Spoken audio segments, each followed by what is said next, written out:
చంద్రబాబు ఆర్థిక పరిస్థితిపై ఇచ్చింది శ్వేతపత్రమా సాకుపత్రమా అంటూ మాజీ మంత్రి బుగ్గన ఫైర్ అయ్యారు. రాష్ట్ర ఆర్థిక పరిస్థితిపై చంద్రబాబు పెట్టిన శ్వేతపత్రంలో అన్ని అసత్యాలే ఉన్నాయని, అసెంబ్లీ సాక్షిగా తప్పుడు లెక్కలు చూపించారని మండిపడ్డారు. చంద్రబాబు సూపర్ 6 డకౌట్ అయినట్లు ఉందన్నారు. ప్రజలు ఆశలు నీరుగార్చేలా ఆయన వైట్ పేపర్ ఉందని బుగ్గన మండిపడ్డారు. White paper on state finances అని అసెంబ్లీ సాక్షిగా రిలీజ్ చేయడం జరిగింది. అయితే ఆ వైట్ పేపర్ డాక్యుమెంటు బాగా దాదాపు 30 చిల్లర పేజీలు ఉంది డాక్యుమెంటు. అది చూస్తే అసలు ఆశ్చర్యంగా ఉంది. ఈ వైట్ పేపర్ అనేది ఎవరైనా కానీ ఎప్పుడు రిలీజ్ చేస్తారు?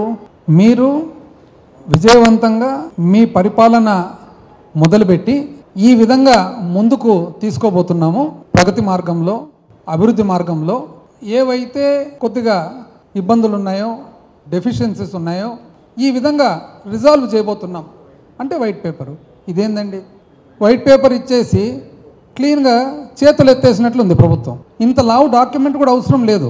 స్ట్రైట్ అవే 30వ పేజీకి వెళ్ళిపోవాలి. సారాంశం అంతా 30వ పేజీలో ఉందన్నమాట. అంటే ఇది వైట్ పేపర్ అనేది మీరు తెలుగుదేశం ప్రభుత్వము మీరు చెప్పినట్లుగా ఎంతో ఆశలతో ప్రజలందరూ కూడా మిమ్మల్ని ఎన్నుకున్న తర్వాత వాళ్ళ ఆశలన్నీ కూడా మొత్తం నీరుగార్చి నిరాశ చెందే విధంగా మీరు ఈ వైట్ పేపర్ రిలీజ్ చేయడం జరిగింది. ఇది అసలు చూసిన తర్వాత అనిపిస్తుంది ఇది శ్వేతపత్రమా లేదా సాకుపత్రమా? అన్ని సాకులు కనపడుతూ ఉన్నాయి. White paper on state finances అని అసెంబ్లీ సాక్షిగా రిలీజ్ చేయడం జరిగింది. అయితే ఆ వైట్ పేపర్ డాక్యుమెంటు బాగా దాదాపు 30 చిల్లర